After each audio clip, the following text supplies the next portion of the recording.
Welcome to the Future of Food Symposium, Emerging Issues, Challenges, and Opportunities for Global Food Security. So thank you. I'm Keri Matwick, a lecturer at Nanyang Technological University. I coordinate the Food Studies Research Cluster at NTU. Our objective is to connect across disciplines and fields and share different perspectives on issues of food. We conduct events like this, as well as research field trips to food places and sharing sessions. If you'd like to join the group or be notified about events, please email me directly or send me a direct chat as well. Luke is a futurist and strategist from Singapore who recently launched an independent, regionally and globally oriented foresight practice after 2 decades working in public service roles in the transport and agri-food spheres. A political scientist and historian by background, he brings a geopolitical lens into focus in his foresight work. Themes of particular interest include food, energy, water, and sustainability, the pool of the futures on tech, innovation, and entrepreneurship, and geoeconomic regionalism and realignments. Hi, everyone, and a very warm welcome to this symposium that my consultancy, Cornucopia, is very pleased to co-organize with the NTU School of the Humanities Food Studies Cluster. And let me share with you the survey on which this event is based. So earlier this year, we ran a survey, more qualitative than quantitative. The specs are here to get really a slice of global opinion across the food ecosystem in terms of what's next. Next slide. So this is what we asked. We asked a lot of things, but it's in a few chunks. Next, we asked about really the prospects for the nearer term future, challenges and opportunities. Next, we moved to tech. And then we also looked at it from a demographic slice. What is the youth view? And then we moved on to look at various governance matters, both at national as well as international level, and also the related topic of food information and misinformation. And then we also asked some other questions on policy frameworks and jurisdictions that people admire. So let me just bring you through a whistle-stop tour of some of the very key highlights of this. So firstly, in terms of the near-term outlook, I think I'll just highlight a few things. The question really was, when we built resilience, or rather with COVID, the food system was resilient, but resilient for whom? Is the system serving the system, or is the system serving people who eat? Another theme was about how, moving forward, there needs to be a focus on agri-technology, but also, is tech something that defies nature, or is there a focus on agri-science in the sense of working with nature? Next.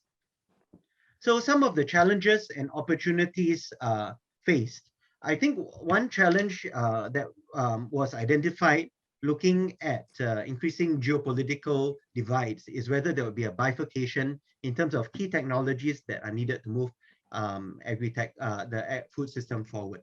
On the opportunity side, there was focus on things like whether we can harness tech well, not just in new areas for new foods, but in existing agri-food modes to be more sustainable, for instance. And can we similarly harness civic momentum? Next slide. So in terms of new foods and models, quite a lot. Some of the key themes were, can we have really step improvements to existing varieties? Can we avoid using tech as a band-aid when there are more fundamental problems to address? And this notion of beyond just technology, is there social tech and also policy tech? For instance, in terms of the set of innovations as well as integrated with technology around smart cities of the future, smart food systems of the future. Or for instance, could new foods be part of a universal basic income? So I'll skip over these. These are more product placement for, I think, future symposia, but visualizations of what a food smart city is, for instance. Next slide. Okay, so from a youth perspective, Gen Z and beyond, what are the expectations of government? The sense was that there would be expectation that the government would be a lot more active in stewarding food, health, and wellness interlinked, stewarding the safety of new foods, expectations of the self. There's a presumption that the future generation will be more woke, but there's also a question of whether there might be a backlash, for instance, against their millennial seniors focus on greener plates or plant forward. Could that be a sense that that's not so real? The expectation also is there will be a lot more activism. Next slide. In terms of information, I think there's a lot of concern about how there may be more misinformation, different actors and axes of misinformation, the old food industry versus the new food industry, ideologues, extremists, and even getting drawn into geopolitics again, hostile states undermining the confidence in each other's food systems. Would there, as a recoil against misinformation, be more do-it-yourself in terms of approaches to find out your own information on food and make your own food even? And there's also the shaping effect of crises and scandals. Moving on, I think this last chunk in terms of policy change, there's a sense that there are global stressors. There's a lot of focus on keeping corporates on the straight and narrow. And in terms of policy at a national level, a lot more activism, a lot more use of different levers. For instance, taxes, incentives, even a social credit type of system for shaping desired food behaviors, and active measures to inform, but also to persuade people on desired agri-food policy goal trajectories. Next. On the international dimension of this, there's quite a lot of thinking on how it may develop. For instance, what would the right multilateral structures and mechanisms be for the future of food? A topic in itself, really. How food can be used as leverage in the future in a resource-constrained world, even as a weapon, the access or denial of food or food technology. Could there in the future be even a barter where one country that has tech barters the tech for other countries' use in return for food? Could there also be a lot more than today of competitive policy experimentation? One buzzword that I think Janet Yellen herself talked about is friend sourcing. And I'll skip over these diagrams, really talking about where the food comes from. I think that in the future, there may be more privileged friend shoring, friend sourcing of food. On the one hand, people are talking about autarky, making more food themselves, but there are agronomic limits on it. There are different typologies of countries. But in the future, the autarky might be not just at a city level or country level, but a variegated autarky together with not just regional level in geographic regions like Southeast Asia, but regions in terms of people who are the best of friends, who have value to bring to the table, who can work in a state of exchange. So this is almost at the end of my sharing. We polled people on what they thought advanced cities could achieve in terms of food self-sufficiency, urban and peri-urban, in 10 years' time. And you may have heard, for instance, of Singapore's 30 by 30 strategy. Interestingly, I think we had about 20 plus responses on this. And the number that people came up with was about 32.8%. So I think, but the key message was it really depends, that it would be by a question of by how do you design innovatively your future urban cityscape and what technologies do you onboard. Again, the future for Singapore is, I think, yet another topic, but there was a lot of sense of faith and promise in the systemic value of what jurisdictions like Singapore with a lot of tech and with a lot of can-do spirit can do to bring to the table. So just the next slide. So, well, just a very quick product placement in closing. I'm very pleased that this event is one event to profile the new consultancy that we've established. Here's some stuff that we do, but I think the proof is in the pudding, and I hope you have a very excellent symposium, and we'll come back at the discussion. Thank you very much. We now move on to Professor Sohail Inayatullah, who in very much sense is a mentor to me in terms of thinking about the future and foresight. Professor. Thanks so much, Luke. I learned so much from your short presentation. I'd never heard about friend shoring. We've talked about anticipatory cities, but first time I'm hearing about a smart food city. Always great to be in your company, and thanks so much for all your help on creating alternative food futures in the world. Next, please. So my comments will be brief. Basically, it's personal in some of the work we're doing with FAO and other large international organizations on food futures. So as futures, we very much take the S-curve view developed by Graham Molitor, not so much focused on current problems or even trends, but some of the disruptors, the emerging issues. So we try to bring those to policymakers, as again, Luke suggested, policy tech. So I'll talk about some of that, but this is more personal experience that I'll focus on. Next, please. So one, in doing food futures, when you do this emerging issue analysis, you talk about the outliers, the disruptors, the seeds of change, there tends to be resistance. I know, I think I'd say about 12 years ago when I was working with one country, well, you can already see which country, and we're working with the Farmers Federation. And so we said, well, what would it look like if cellular agriculture takes off, vegan movement takes off, and you move to the alternative meat? So I asked the leaders there, and they were slightly joking, but they were also quite serious. So I said, tell me the implications. And they said, well, scenario one is obvious. I said, what's that? They said, well, we just kill all the vegans. I said, I was okay, I understand that. And I said, what's scenario two? They said, well, kill all the scientists. I said, what's scenario three? They said, kill the coffee drinkers. I said, okay, I understand vegans, scientists, but why coffee drinkers? They said, they're the early adopters. And this became very clear. And then the secretary who was funding this project on food futures, you could see the look of panic in his face, that our main policy recommendation is to kill scientists, farmers, and coffee drinkers. Eventually, we got to scenario four, but it was very clear, even at the level of jokes, that there was lots of resistance in the room towards new technologies. So this leads to the issue of the personal is the political. So I know when I was working with one, it was a project in Bali with Singapore, other universities, and the European Commission. I said, well, in what ways, we talked about emerging issues, and one emerging issue that had already come out through PETA was feeding kids meat as child abuse. So I, of course, presented as a provocative statement to think about. And one of the participants got really angry when he saw me later in the bathroom area. He actually came up and pushed me. And this, I understood, the personal is so political, and food is not just only about food, but about civilization, culture, religion, as we're seeing in the food wars in India right now. Next, please.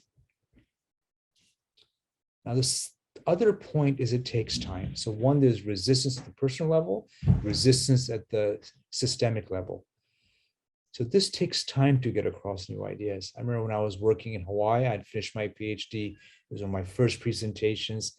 It was to a fast food chain in Hawaii. I remember in 1992, I recommended, well, have you perhaps the emerging issue we can see is the shift towards tofu, vegetarianism. This is before alternative meat. And then, of course, the board of directors and the CEO were just staring. And then 6 years later, I got a call from one of my friends in Hawaii. They said, by the way, they've started the vegan tofu veggie burgers. So it took 6 years from speech, idea, resistance to actually market. Next, please. Now, of course, in some places, the resistance is even deeper because systems and narratives are based on, if you're working with the fossil food industry, they won't go to renewables. When you work in agricultural departments throughout the world, they're focused on their core product is livestock. So when you talk about livestock as potentially being a used future, as we go towards the Internet of Food, as we go towards tech, people feel very angry, they get very upset. And even then when you present the information, it's not understood. I know a recent minister, we've been talking about this cellular agriculture for at least 15 years now, 17 years. And she said, this caught us by surprise. And I want to respond, what do you mean caught you by surprise? You've been to all our presentations, our workshops on biosecurity, but it doesn't matter about information, the worldview, the mindset, whether it can receive and understand outliers, that makes a difference. And that leads to transformation. Next, please. And the transformation often comes about through leadership. A project 10 years ago, we were working with one cola company. They said, what's the future of cola? Tell us the disruptions. And very quickly, it was a 40-page report, but one of the key things we argued was cola has no future. It's basically, you'll be seen like tobacco. And I think the CEO had already made up her mind, but very quickly, next slide, she decided to shift by 2035 to wellness industry. And so we got it right 12 years ago, and the wellness industry has dramatically exploded. And so now 50% of her revenues come from healthier products. So this is where the leadership understood the data, allowing for policy change. In many cases, the leadership is resistant. All the information given leads to nothing. Next slide. So this is another example, working with a number of key people in New Zealand. We looked at the future of milk, future of meat. Milk is their oil. And again, we suggested the transition. Dean Inc. has just gone bankrupt. We suggested you need to think about post-milk, and Perfect Day is already leading the charge there. And so when my colleague who had taken my 4-day course with Melbourne Business School, he said, great, he's going to present to the board, help them make the transition to beyond milk. And then I said, how did your meeting go? He said, the chair of the board said, we don't wish to be associated with synthetics. So here the data was accurate, but he was unable to frame a narrative which allowed transformation. So much of our work in futures is not just the data or connecting with leadership, but finding a new story that allows boards, CEOs, countries to make the shift towards an alternative future. Next one, please. So in conclusion, when our project we're finishing now, and Luke was very helpful to us with FAO, saying, what are the world food futures going to 2040, 2052? The report is still being written, but just briefly, we came with 4 scenarios. Scenario 1 is the Amazons of food, vertical power. It's anticipatory, the full supply chain, personal nutrition, and of course, there'll be lots of inequity, lots of injustice. FAO should focus on food justice. Next slide. The second scenario is food for all. Food is everywhere, from protein, from thin air, localized 3D printers, the center agricultural revolution. Tech works, creates food abundance. What should FAO be doing? Organizations like FAO, Singapore government, you're focused on food safety. Next. And scenario 3 was really food justice. Forget about the technology. It's about equity. We have to create a new global food commons, as we're seeing with COVID. The revolutions come from a COVID vaccine commons. It's everyone. No one can be left behind. No one is left behind. And this, you create a world of food justice. Final slide. Now, the worst case scenario, those are, I think, somewhat positive scenarios. The worst case scenario is new technologies continue old problems. Climate change not mitigated. And again, food revolutions create new winners and losers. Smart food cities, stupid food cities. But the great imbalance continues. So essentially, good luck on your work. If you want to learn more about futures, hang out with Luke. We have online courses as well. And so my conclusion is, again, if you're doing food futures or futures as well, find the champions, find narratives that work, use the scenarios to create alternatives and better policy solutions. Thanks so much for your time. Have a great symposium. Thank you so much, Professor. Prof. Sohail was one of my first instructors in foresight, and so I'm kind of a food futurist. And just a quick word on the program that will come next. From the survey, we asked for quite a dynamic and diverse range of discussants to really pick apart the findings, add in the spice and the meat of their own work, and really have differing snapshots as an outlook on the future. So Prof shared some of the scenarios, but it's very much, what are we building towards? What are the uncertainties? So I think with that, it's time for the main course.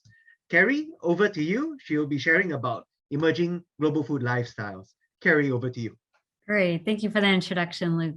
And thank you, Professor Sohail. That was really interesting, your comment about the new narratives, because as I'm a linguist, and so the language and the words we use about food is an important part of our understanding of it.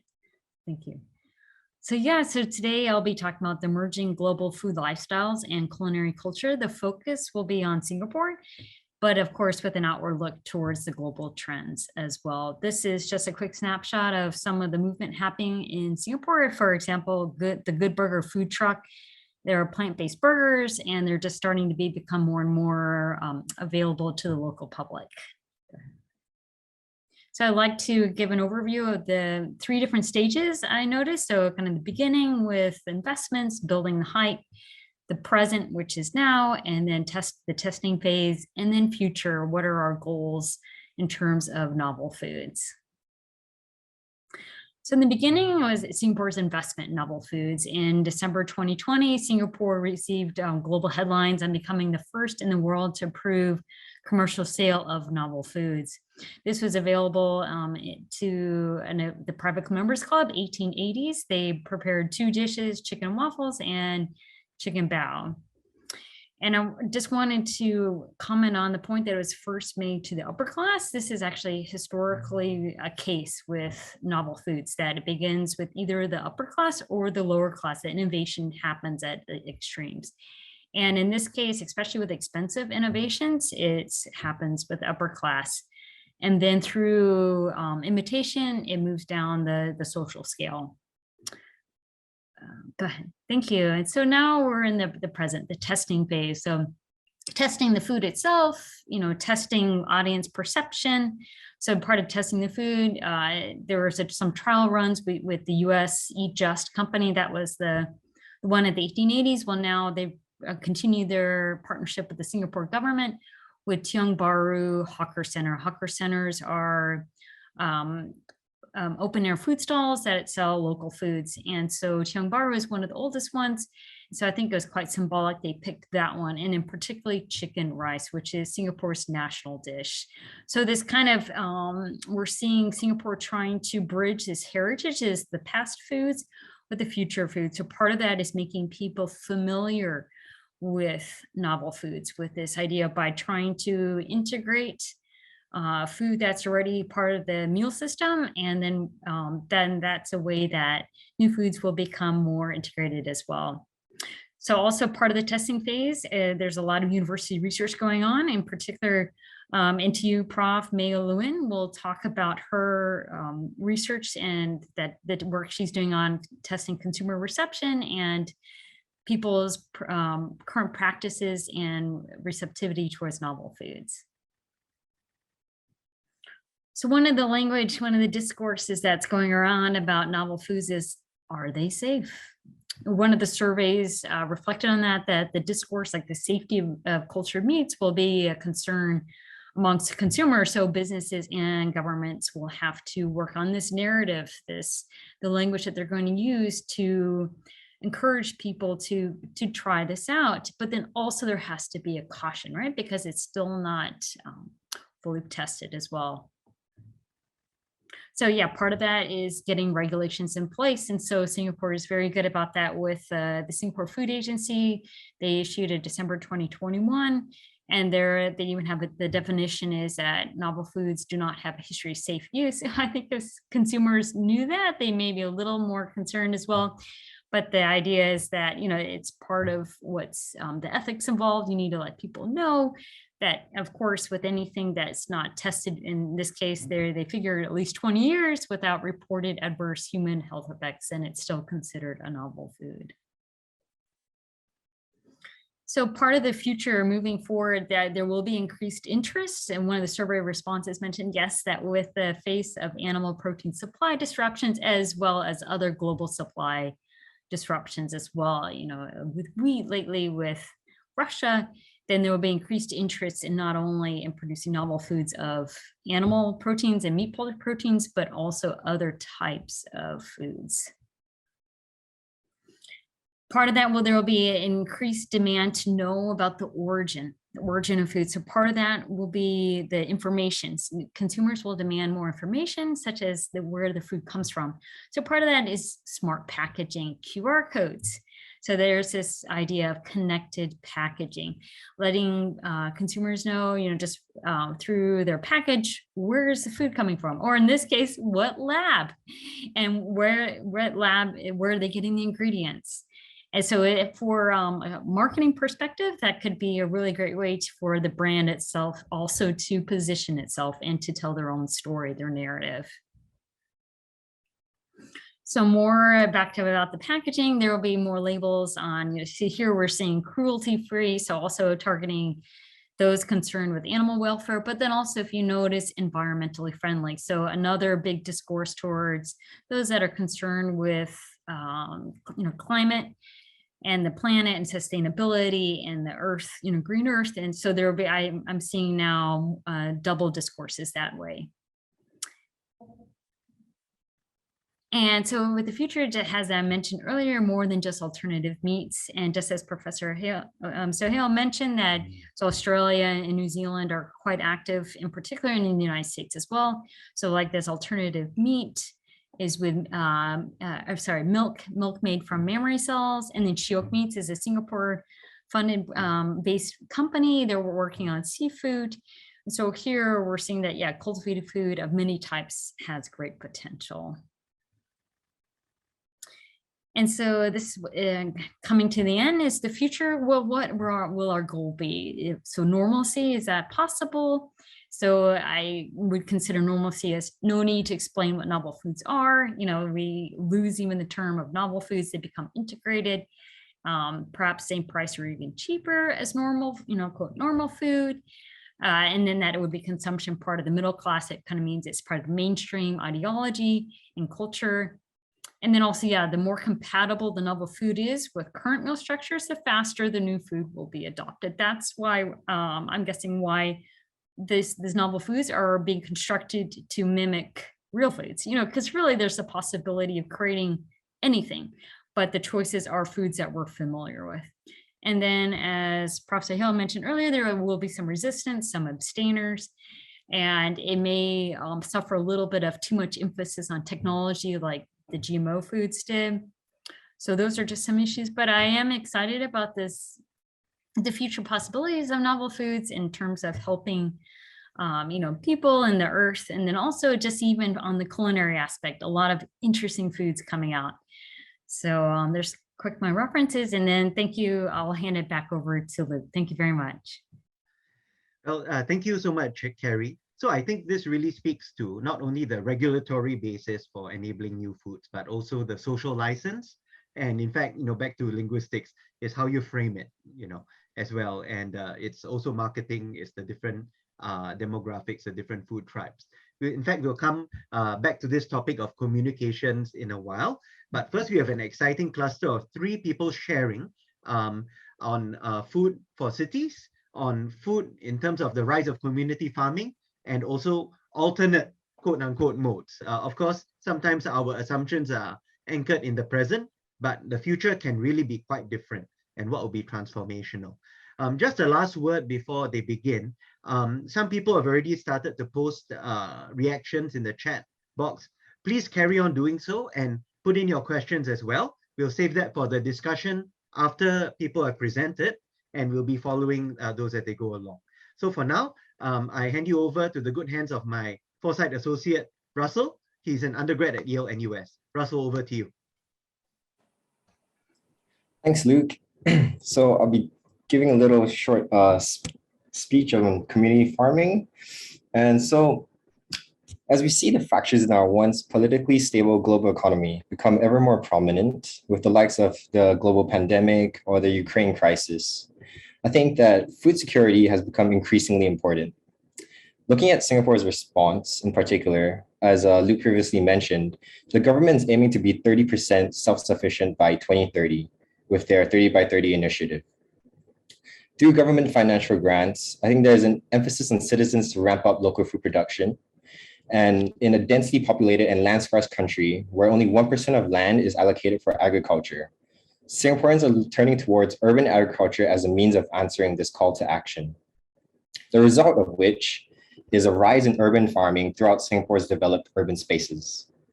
And there are various types of urban farming, from high-tech vertical hydroponic systems to farms that utilize traditional agricultural methods, such as community farms, as you can see.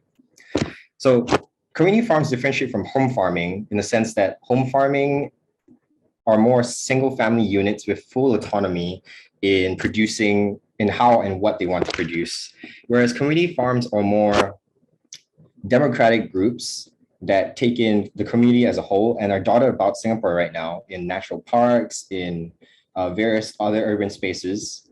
And their aim is for local food production, but they also educate the public on being more conscientious about their consumption behaviors. And while these both attribute towards local food production, thereby offering a means of enhancing food security, they're still very small, they're still on a smaller scale. And even though these foods can be produced, the foods produced can be outsourced to local buyers, or they could be harvested for home cooking, there's this illusion of self-sufficiency in our small country of Singapore. Next. So in order to achieve a greater food security and sustainable future, more incentives and participation in scaling up community farming is required. With this, there's a potential transition towards the degrowth movement as a means of achieving a sustainable, steady state economy that can operate within the biophysical limits of our planet. I think that degrowth does not indicate an economic decline, but rather it's a movement towards a more secure, sustainable, and just future without causing unsustainable damage to our planet. And I think that having community farms are essential to a degrowth concept because firstly, in a social, politically unstable climate, community farms can create resilient food systems that are resistant to shock factors that might affect our supply of food. Secondly, in comparison to imported frozen foods, fresh, locally produced foods can greatly improve society's health. They're more nutritious and they have less risk of contamination or large-scale industrial chemical usage. And thirdly, they allow for more regenerative, sustainable methods to be implemented in food production, ensuring the longevity of soil health and more secure food system as a whole. Next. So the end goal is to achieve a circular economy. The circular economy is one in which it's an economic approach that aims to be regenerative and eliminate waste and minimize pollution at all costs. So having degrowth prior to circular economy ensures that the carrying capacity is achieved, which is the number of organisms within a region that can be supported without environmental degradation. And community farms are essential in circular economy because of the following points in which they help to use natural biofertilizers or pesticides that do not use industrial chemicals. Secondly, they also recycle irrigation water. As we know, agriculture sectors use a lot of our freshwater resources. Thirdly, they close nutrient loops in recycling the waste that we produce and also regenerate soil landscapes at the same time. And with the local food production self-sufficiency, we can ensure food security. Next. However, there are some challenges to achieving this idealistic concept. Firstly, the political agendas, in that a lot of people would act in self-interest rather than what may be the environmentally just thing to do. Secondly, climate change is already impacting existing food supply chains and systems, which impede our movement or transition towards such an ideal concept.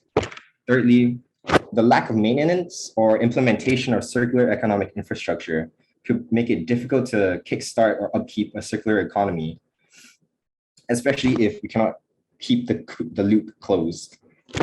Fourthly, consumer mindsets have to change. That is one of the most essential things that is required, because we can't change if we're not going to accept a different approach towards our lifestyles. And lastly, laws and regulations, they have to be modified to accept and reinforce circular economic norms, like reducing, reusing, or recycling. So I think that comes to an end of my part.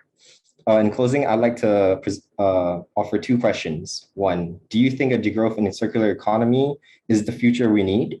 And secondly, how should current normative mindsets change to adopt or accept a degrowth or circular economy mindset? Thank you. Thanks so much, Russell. Yeah, so in line with that, actually, like on this note, just to understand that we are all within the context of like an urban / peri-urban environment. So just contextualizing like the geographical region, and that's where we come in terms of alternative agriculture, which I put in quote and unquote quotation marks, because of I find that term rather contentious in some ways. I think in some sense it's being presented often as like a panacea in response to industrial or conventional agriculture.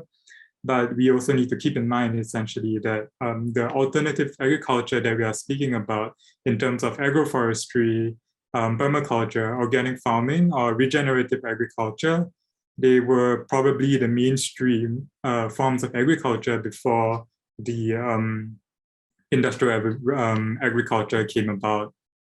So if we look at, for instance, Netflix's documentary Kiss the Ground, and I credit my professor, Professor Marvin Montefiore, for introducing this in class, we need to understand like where exactly did the soil-based agriculture come about and what are the indigenous human rights involved. And on the right, we have David Holmgren, whom some may be acquainted with as the founder of permaculture even. But how exactly, because very often I find that like these concepts behind permaculture and other forms of alternative agriculture, they overlap. So like trying to understand, like, which brings me to my next point, like will the future of food, will it always be about production?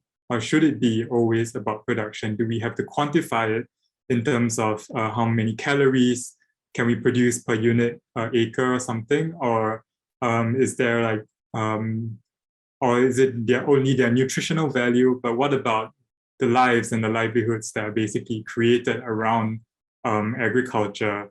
And so I'm trying to bring in a little bit more of that social aspect, a little bit more of the social focus, which is also a big part of one of the scenarios, I think it was scenario 3, if I recall correctly, of Prof. Sohail's food future scenario. And so because I feel that the present discourse around food has been very deeply inside the field of how much food we can produce and consume, but we kind of neglect the kind of livelihood. And I think I took the left picture from the FAO website when I was looking this up. And I think that picture in some sense feels like a little bit distant from the rest of us in terms of understanding like the peasant way of living. But on the right, I actually included a picture of the Yale and US farm. It's an urban farm, it's a community farm. And I'm trying to show that, you know, there are many aspects of it, many aspects of agriculture that do not necessarily have to be part of that food production / consumption sphere. And that is something that might shape the food future with regards to a rise in health consciousness, a rise in environmental consciousness, people wanting to be more involved in what they produce and caring more about what they consume as well. And that concludes my very short and brief section. And I'd like to ask if for Professor Montefiore's comments, if he is, yes, there he is. Hello. Hi, Prof. Over to you. Great, wonderful. Yes, yeah. I actually made a few slides as well to show. So am I able to share that, or? But I can just give comments if ever. Yeah. Let's spool Prof up his slides. I made you, Marvin, I made you also co-host, so you can do it from your end. Oh, okay, great. Okay, wonderful. You're here, Mum Style. Oh, she chooses a moment. Okay, wonderful. Thank you. Absolutely filthy cat. What happens if I go while you're away? Okay. Okay. Hi, so, sorry. Please turn off your mic. I think someone has accidental background noise. Thank you. Great. Thank you. So thank you for that. Thank you for organizing this symposium. Really, I think it's a very important topic to be talking about, especially given that we're still in the middle of a pandemic technically, and then we're all kind of seeing what's happening now in Ukraine.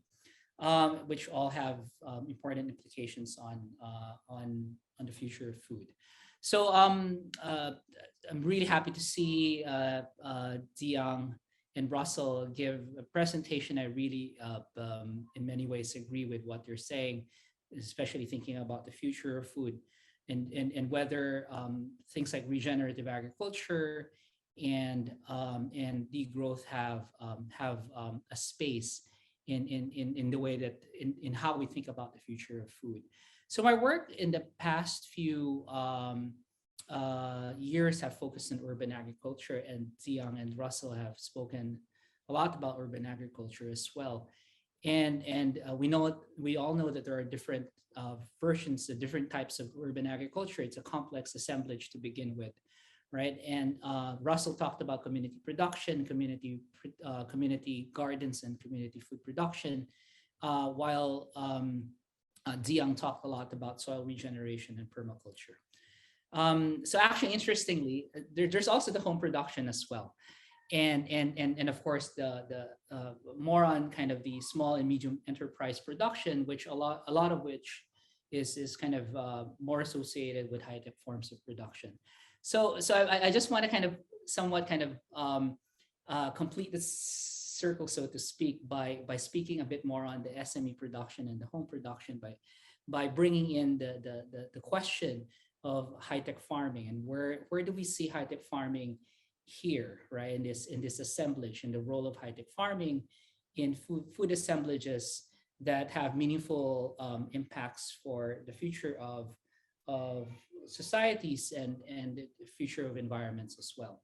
So I'd just like us to kind of, I think one of the really important things that urban agriculture scholars think about these days is this notion of metabolic rift.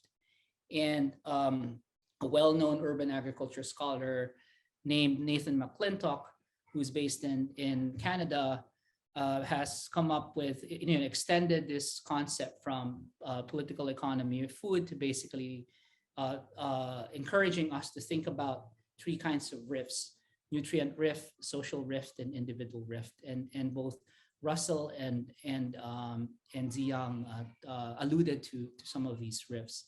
So nutrient rift is kind of asking us the question of, does our form of production eventually lead to a kind of excessive exploitation of soil resources, right? That the idea here is that we're actually moving a lot of food that is created. It's not just food. When we're talking about agriculture, it's food, it's clothing, and it could be fuel as well, right? And a lot of it is being produced from mostly rural areas and brought to the cities, right, and consumed in the city. So just think about food, for instance, right? So you grow food, the food then extracts the nutrients from the soil, the food is brought to the city. We consume the food. What happens to the nutrients that we consume, right? Some of it goes to our body, but a lot of it ends up in the sewer system, right? And it's either, it ends up in the Pulau Semakau, in the landfill, or it's burnt in your incinerators. And then eventually you can no longer recover this lost nutrient, right? So you're probably saying, but yeah, I mean, we have fertilizers that will continue fertilizing the soils in the areas of production around the world.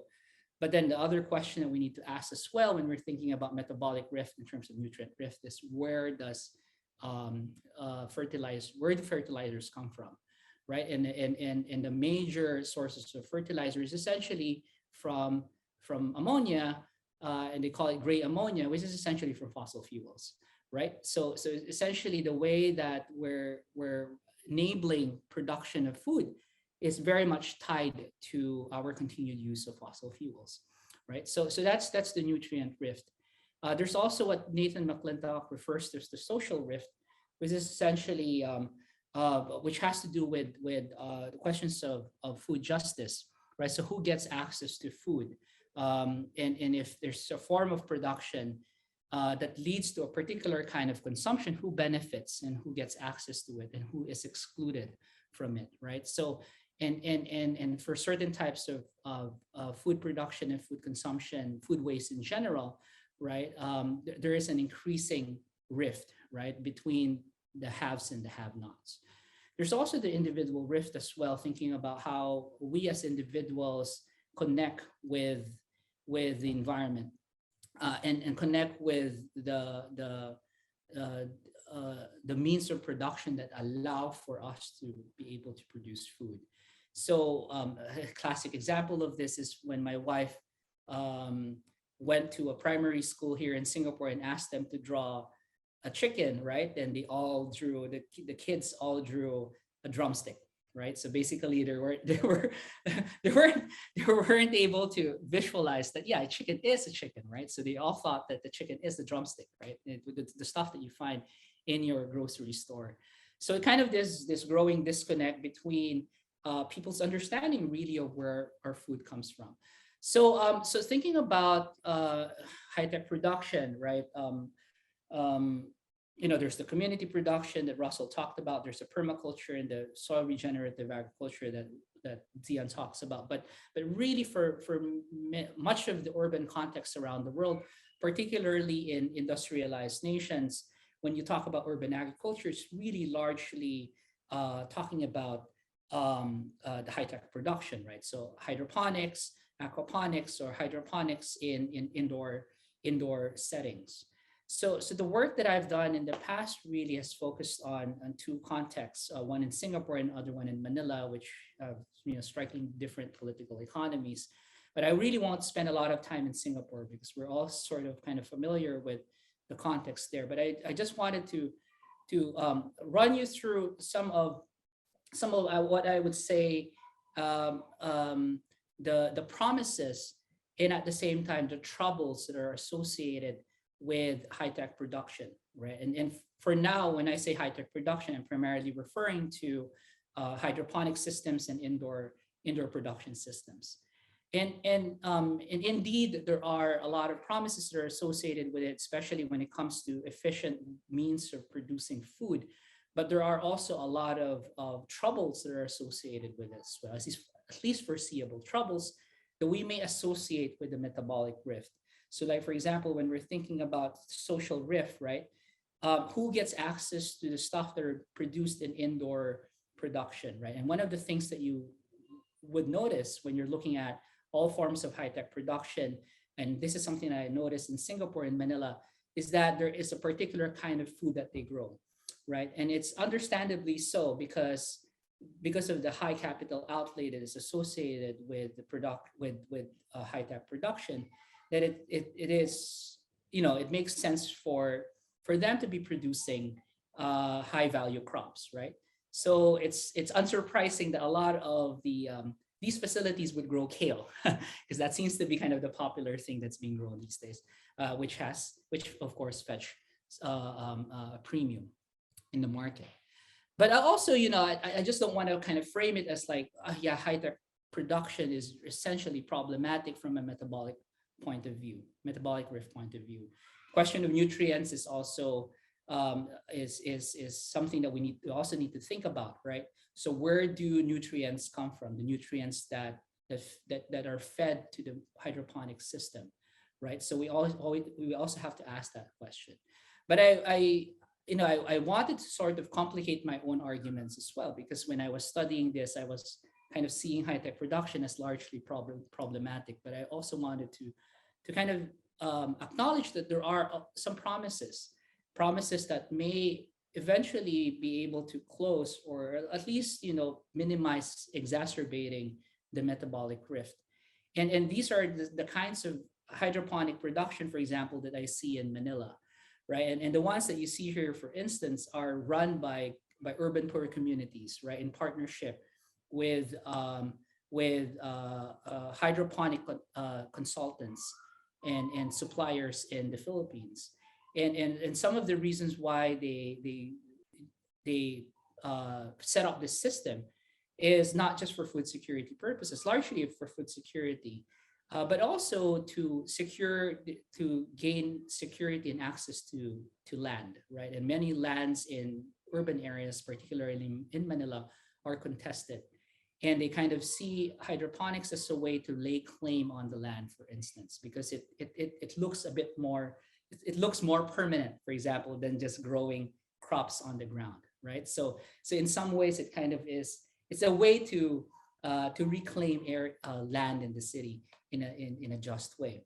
Hi, Professor. Sorry to be the bad guy, but right. Maybe if we could request you wrap up in about a minute or two. Yes. Thank you. Yeah. So I just have a few more slides to show here, and then we'll end there. And then the other, I'll probably end here actually.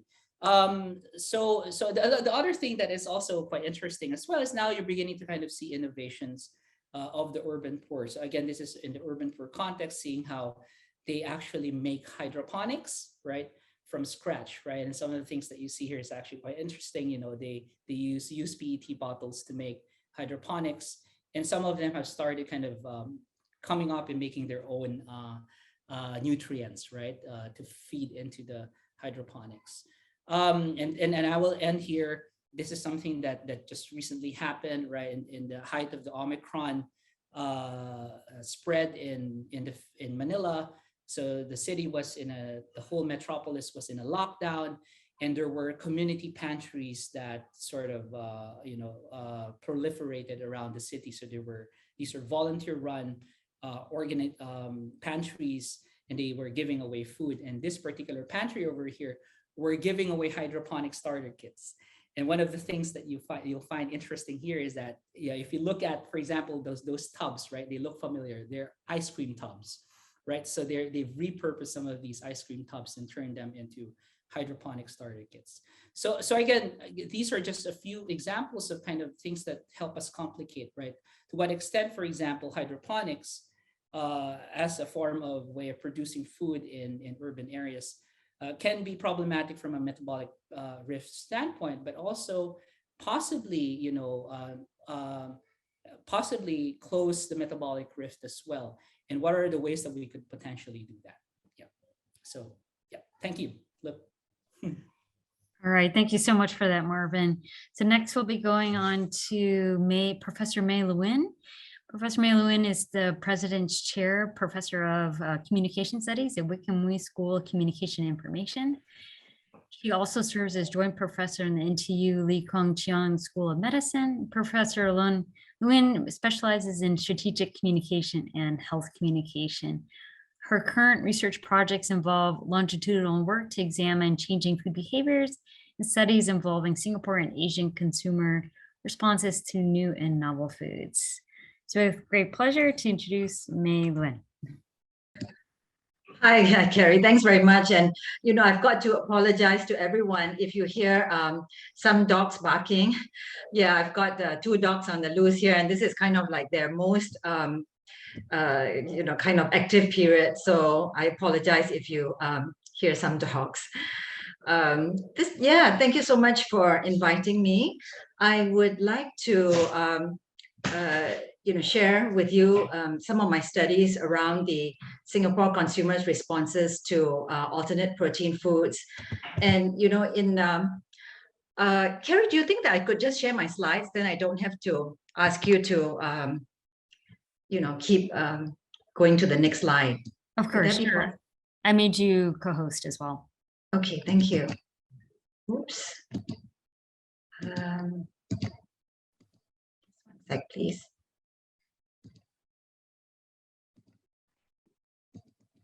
Okay, here we go. Yeah, this will be a little bit easier for me.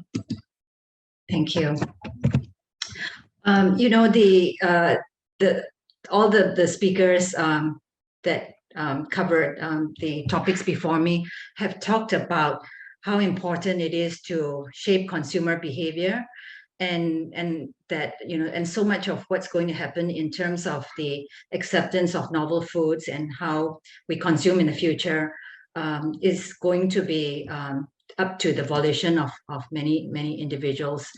And my research has been particularly focused on looking at Asia and how different many of the behaviors around food uptake is. And of course, the question then comes up to how are Asians responding to these novel foods, and and how is that like fitting into the local cultures here in Asia. So today I'm just sharing with you a brief study on that we did in Singapore. But in general, one of the issues that we have uncovered is that when we talk about novel proteins or novel foods, the response from the consumers is very much around specific foods. The consumer doesn't think about the category as like novel foods or even some types of urban farm products and so on. They tend to think about the products in terms of where it comes from. So for instance, is it cultured cell-based? Is it from insects? Is it from algae? And is it plant-based, for instance?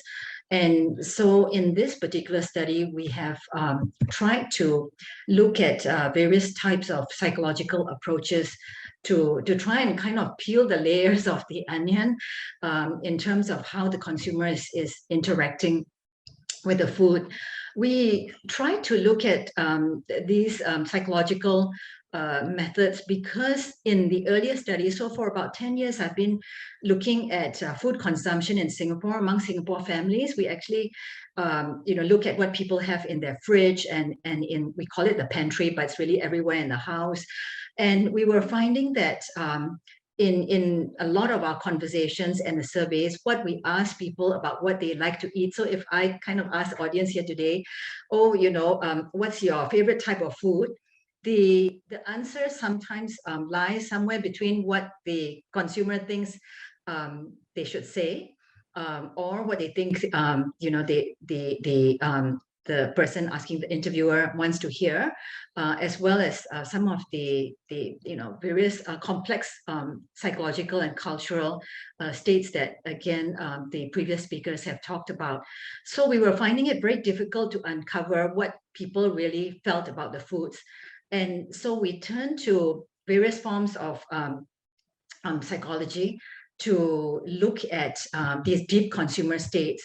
So we've categorized the studies into what is known as the implicit association test. It's kind of a little bit akin to neuropsychology, except that we don't use all the full machinery.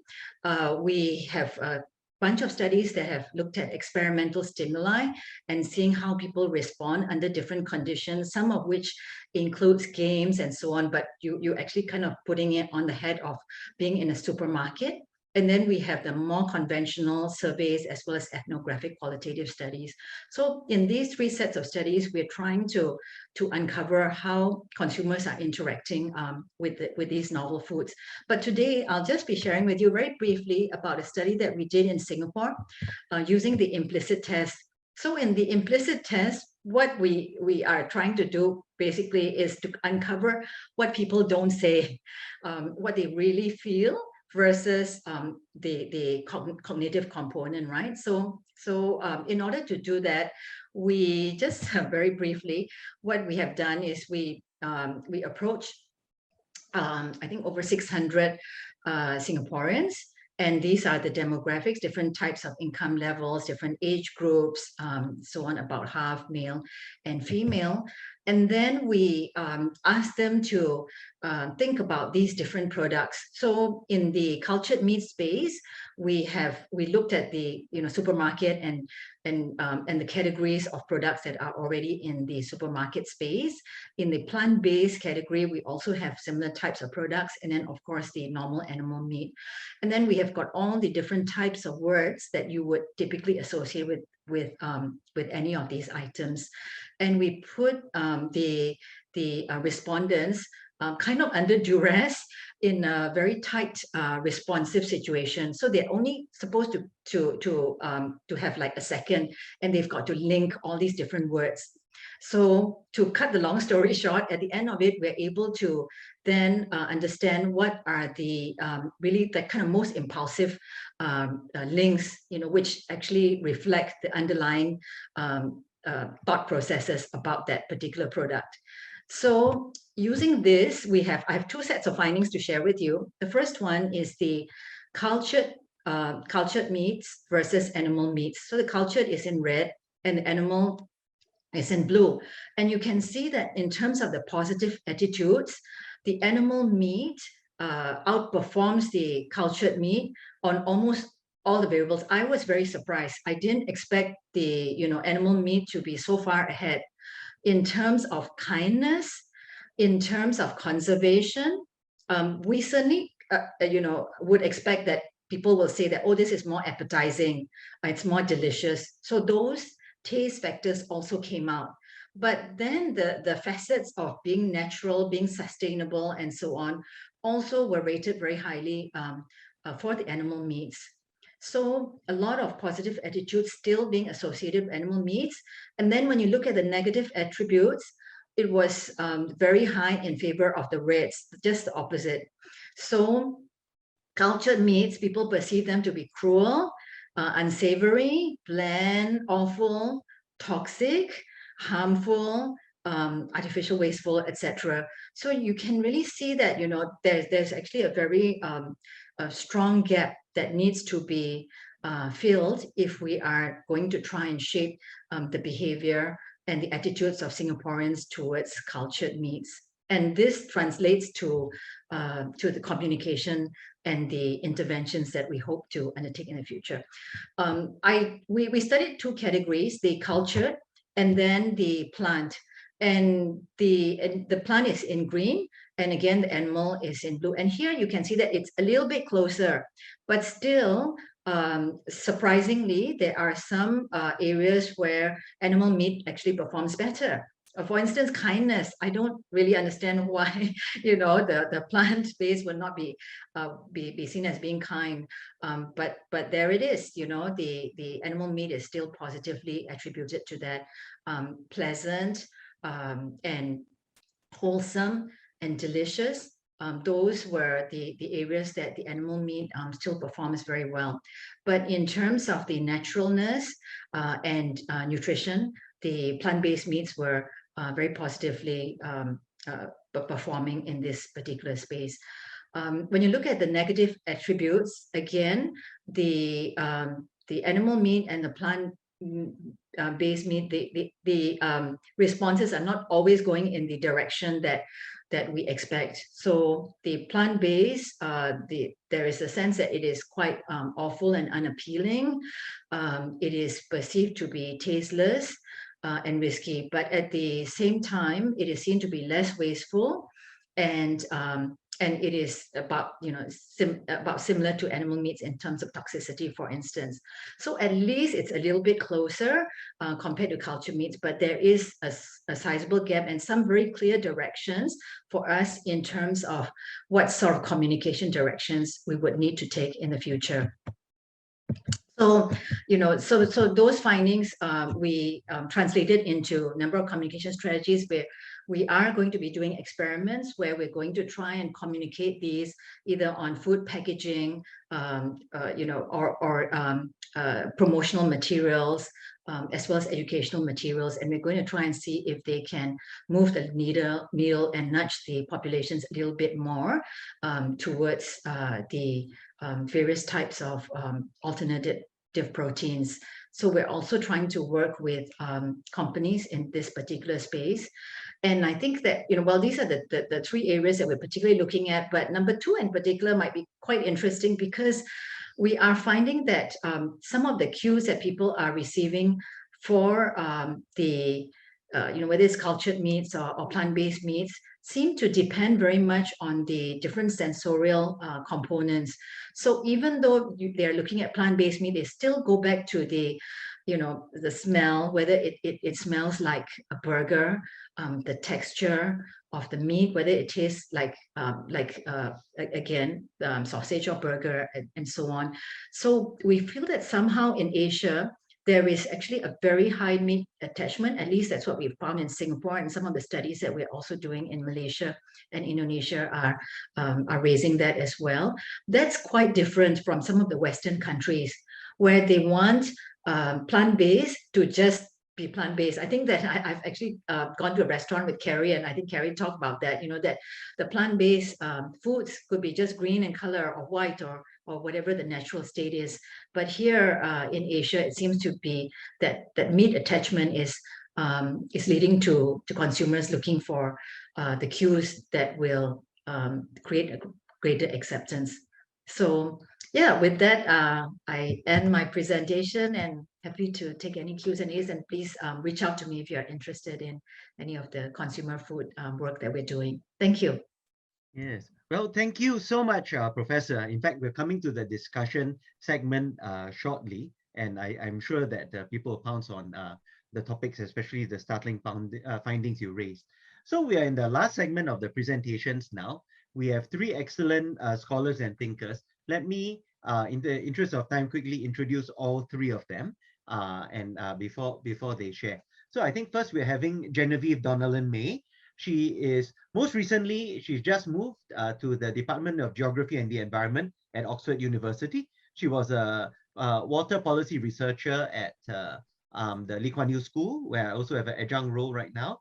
And she also does a lot of commentary on, I think, the Asian food system, the Chinese food system, and is fluent in Mandarin. The next speaker after that is Estefania, our friend from Spain, well, based in Spain currently. She's the founder of the Global Mycelium Network. It is a creative network called Mycelium, based on food gastronomy. It's a consultancy that aims to give voice and a stake in the design of our food systems for people on the ground. She's also a Michelin chef, so you can ask her to cook for you next time as well. And last but certainly not least, I'm honored to have Dr. Leah Jones-Crank. I think she got her PhD recently from the University of Arizona, United States, and she's now a postdoc with Columbia University, New York City, and we are very pleased to have her at least as a visitor to the Singapore food community as well. She can also share a bit more about her research. So these three dynamic ladies will be sharing perspective from a regional or country vantage on what's going on and perhaps some policy insights as well. So first, over to you, Genevieve.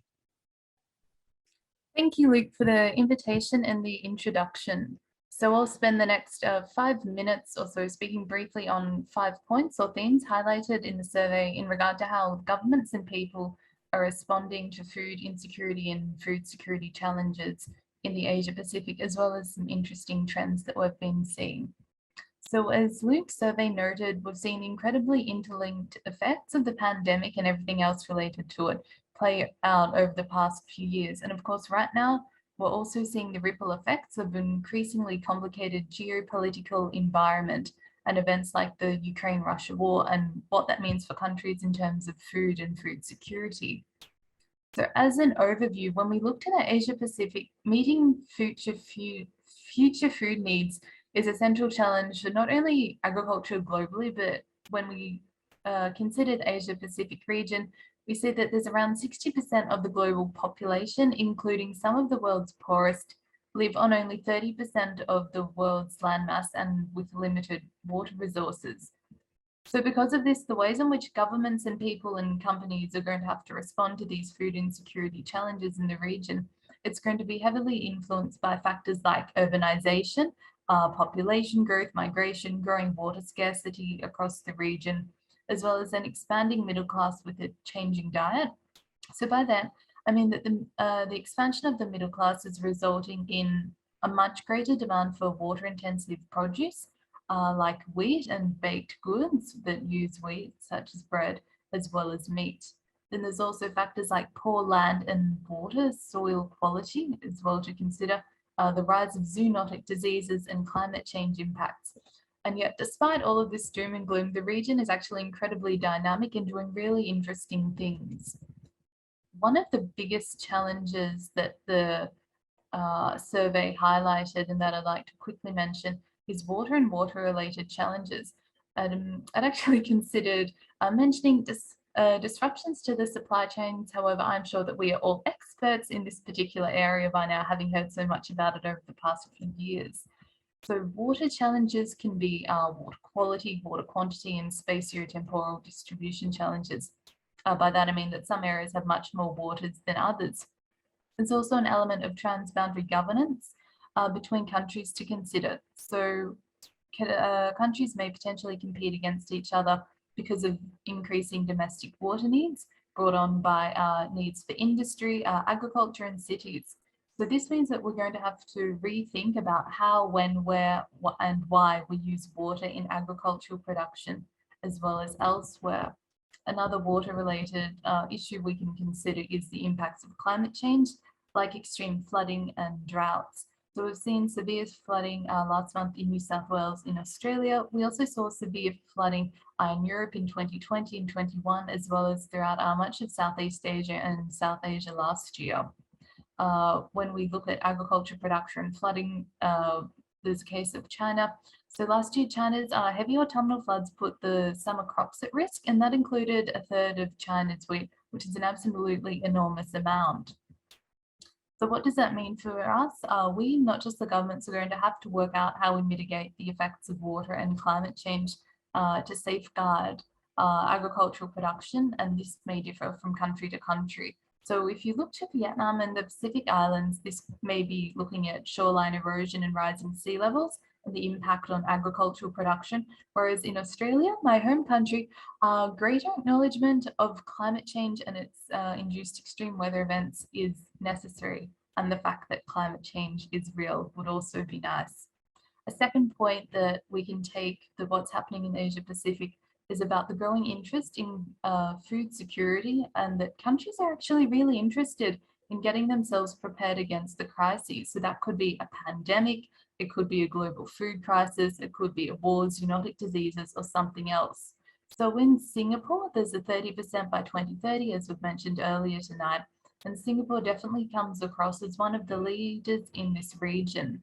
Other countries like Japan and South Korea have also been looking at how to boost their own food security in response to the Russia-Ukraine war in particular, as well as COVID. A third point we can look at is the rise of interest in regenerative agriculture and the use of Indigenous practices. Part of this, I think, is actually a response or a pushback to the industrial agricultural farming practices that are currently in place and may be considered to be increasingly unsustainable, especially as we consider where, how, why, and for whom our food is produced, and if it's produced ethically. So when New Zealand and Australia in particular, this is really taking place, and there's growing movements and interest in that. And the survey also touches on this, and the survey links it to a greater soil health focus, as well as the need for a more holistic approach to our food system, especially given that more people are becoming aware and they want to make empowered choices and progressive food choices that are in line with their own values, and also to support related causes. So that might be in the form of land acquisition. We can look to say Wilmar, the palm oil and the rainforests and Nestle from a few years ago, as well as food sovereignty, seed security, the rights of farmers, and small scale farming. There may also be an element of wanting to reconnect through nature and farming, or perhaps living off the land. A fourth point, as we've already mentioned tonight, is about science and technology. So not only just alternative protein like lab-grown meat or plant-grown meat, plant-based meat, soy protein and insect protein, but also that there's growing interest in genetically modified crops. Philippines has already approved and is considering the adoption of some GM crops, as well as other countries like India, Pakistan, and Australia. China is also looking into this for corn as well. And then on a final note, to wrap everything up, in relation to the geopolitical landscape that we're witnessing, perhaps this offers an opportunity for what we could consider wheat diplomacy or cereal diplomacy for major cereal exporters like India and Australia to be able to fill the gap left by Ukraine and Russia in terms of the global exports and their relation, or the amount that they produced for wheat and for barley and for maize for quite a lot of the developing countries in the world. So there's definitely a gap between the food surplus and the deficit countries. This has been worsened by supply chains, and many countries in the Asia Pacific could definitely import these supplies from India and Australia or elsewhere, countries that would need this in particular, where we're looking at Southeast Asia, South Asia and Central Asian countries. And I'll leave it there. Thank you. Thank you, Genevieve. Over to you, Estefania. I want to see if I can share my screen. Nope. I just You made did you it. Yeah. Okay, so hi everyone. Well, I'm not a scholar, so I hope it's still kind of okay what I'm going to say. So I have published some reports on the future of food. Some of them have won awards, so that's pretty cool. And we've been thinking about the future of food a lot, but maybe from a chef's consumer perspective. And I'm going to share some thoughts about this amazing report that Luke, shared with us. So I'm just gonna kind of share my impressions about the report. So do you see my Miro board? Yes, all right. So today was the official launch of Mycelium, which is a network of gastronomy experts that is trying to bridge a link between like high-level strategy and actionable things. So we're trying to bridge knowledge from academia or policies to the actual fields where this thing needs to be implemented in a more swift way. And we do this by understanding what are the resources and what's the value chain.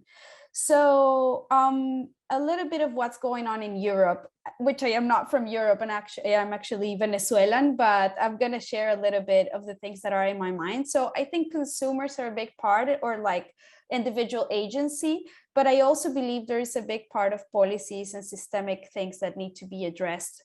So I'm going to go first on that, and then we'll go into the personal agency. So one thing we're seeing, and it's a super surprising for the space, is inflation. Coming from Venezuela, I am very familiar with things changing prices overnight, but here it is very shocking. This is an El País report from this week, which is one of the major papers in Spain. And you can see the price hikes that we're looking at. And for this report of Luke, I was already talking about inflation, and not really, especially because of grain in Ukraine, which is also one of the drivers, but also because food is too cheap. So we're thinking about this inflation could also be driven by what's called now greenflation, which is the amount or the hike of prices we will all have to pay as consumers to go from A to B in terms of sustainability. So if there are some very interested already published studies from 4 years ago from Amsterdam University, where they talk about the difference of price when you factor in climate and other sustainability factors. And basically what they're saying is, bio, eco products are way closer to the price that you should be paying if things were more sustainable, more ecological. So maybe this hike of prices has to do with Ukraine, but also has to do with us being more responsible and paying the right and the correct price of our food in terms of the social impact, the climate impact, and the inputs that go into it, right?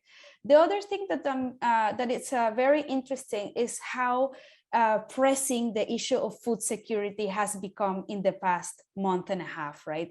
Of course, having war right in the neighbors' countries, it's triggering a lot of anxiety. And the more you go east, of course, the anxiety is higher. You also see Ukrainian children in the pediatrician's office, in the playground, and some of them phenotypically are very different from the inhabitants of the places like where I live, when we are darker hair and so on. So it is a very visual experience to know that there is refugees from the country that is just next to us.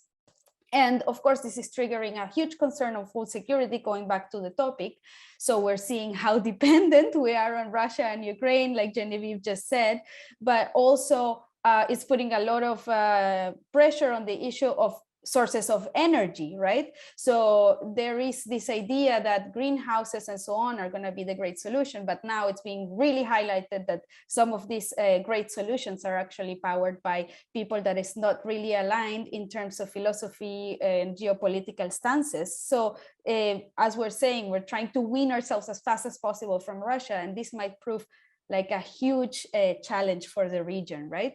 And then in the longer term, we will see shifts in production centers, especially seeing climate change, desertification, and so on. And also we will see shift on who are the largest markets or the more interesting markets to produce to. In one of our reports, we said, how about, we go into a grocer's in Europe and we would just start seeing bok choy or chilies or things that are more appealing to the larger markets, right? Whereas now you go into these places and there you see beets or stuff like that. That is what, the European or the richer countries want to eat. So we're really looking at that as an interesting subject. And then this is an American term, but it's also very important when we talk about Europe to talk about the State of the Union.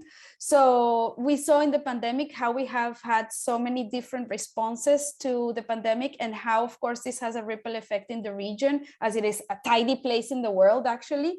So we've seen how Sweden, for example, never acknowledged it as a pandemic, never actually put out the masks, and how pandemics were spurred after opening up some travel and so on. And so this is a thing about like how we can coordinate policies to avert real important risks looking into the future. But also Brexit is a very interesting example of what happens when someone decides to not be a part of it, or someone might be kicked out of it. We're seeing this with Orban and Hungary as a huge risk for the State of the Union again. And might this strengthen colonial links and create new geopolitical dynamics looking into the future and the future of food. Then we have a humongous biotech fund of 10 billion that is, by the European Commission, so it's not VC and so on. But we're also seeing this very known thing about Europe, which is EFSA regulations. To get insects in the market, it took 8 years from the introduction of the request for novel foods. So basically what we're seeing is there is a low transfer rate between research and industry market applications. And this is one of the biggest problems for Europe in terms of resilience. And finally, to go into like, what can I do as a person?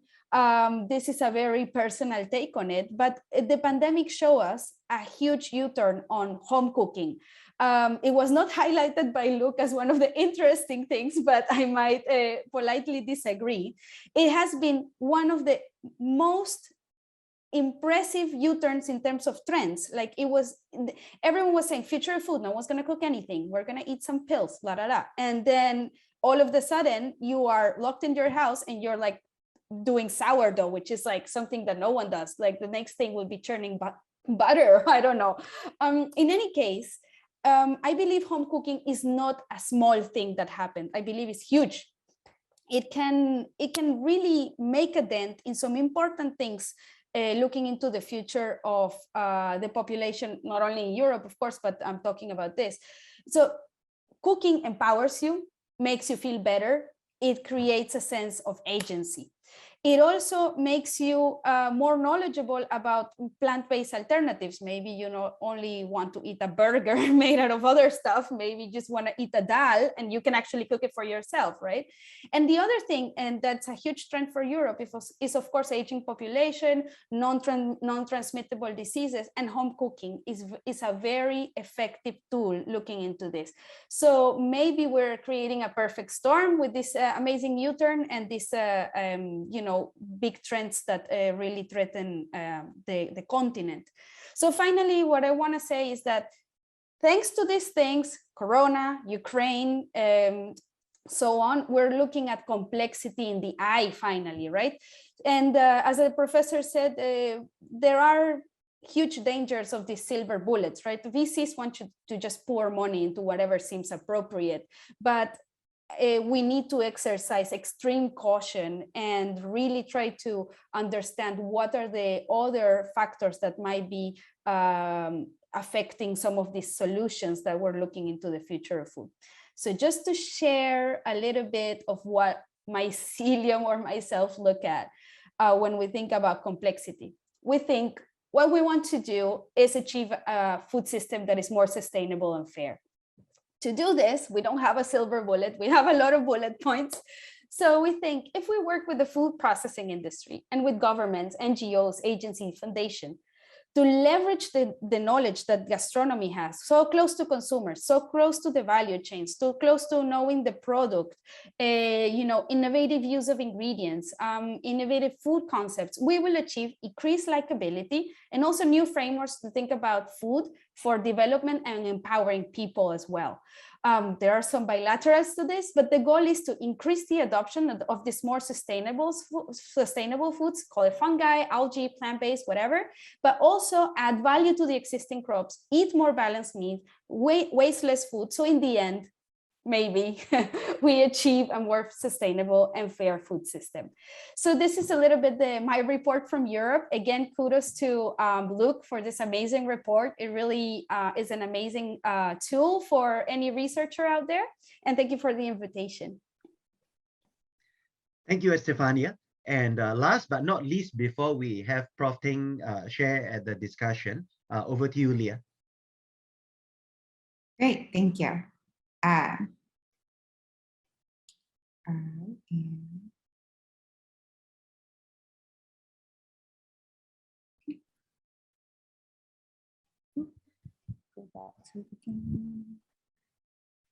I just realized, Leah, while you load that we can probably do a Star Wars reenactment of some sort later on. Yes. So thank you all for all of your interesting talks. And today I'm going to be talking just a little bit about some of the challenges and opportunities for food security from the US context. Just a little bit about me. I'm a sustainability scholar, so I'm pretty interdisciplinary in nature, but I'm kind of coming from this from a more sustainability lens. So, okay, as an overview, just a little bit about the food context in the United States. The United States is a net exporter of food, where almost all 50 states in the United States produce some form of commercial agriculture.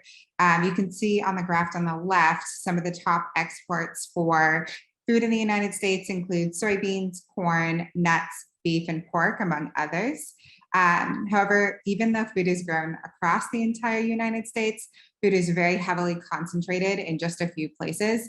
The graph on the right, or the map on the right, shows where most food in the United States is produced, where you can see a lot of that food is coming from California, which is the largest producer of food in the United States, producing about 13.5% of the country's food, with about another 5% each produced in Texas and Iowa, and then decreasing from there. And California is also really important for food production because it is the largest producer of fruit, nuts, and dairy in the country, producing about 18% of the country's dairy and about 75% of the country's fruits and nuts.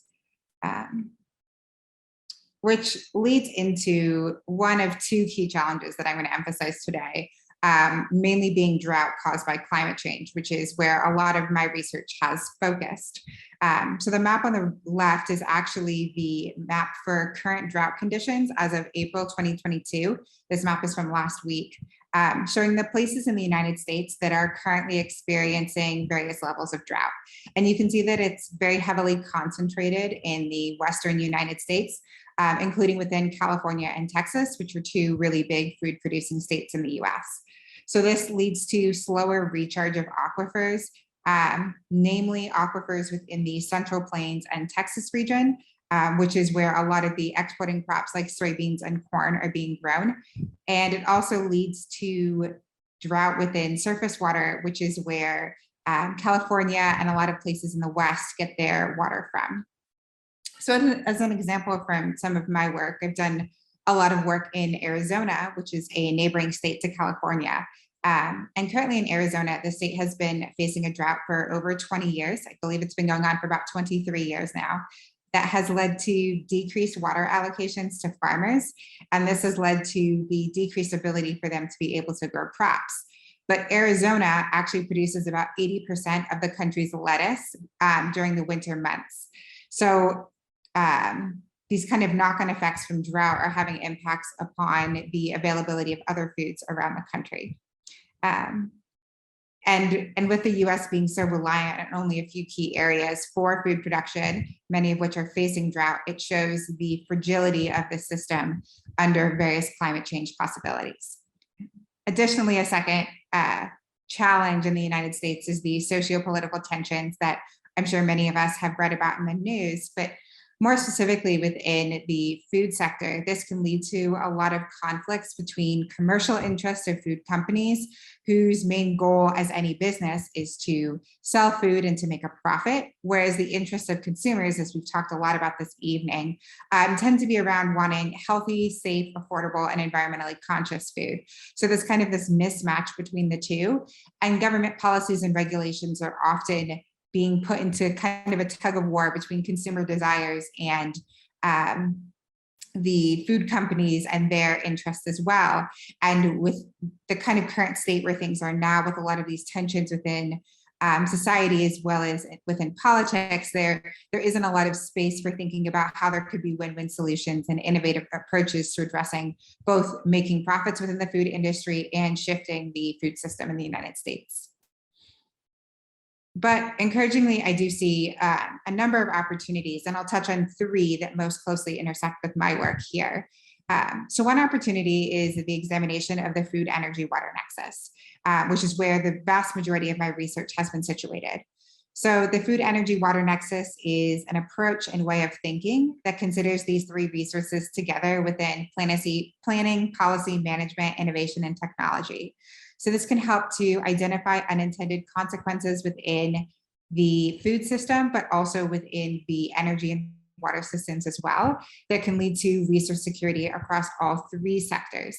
And I think it's important to note that Nexus approaches should include technology advances such as using solar-powered groundwater irrigation pumps, but should also include a strong focus on integrated policies that consider Nexus feedbacks and the interactions between the sectors and make policies that are more holistic and consider the three together.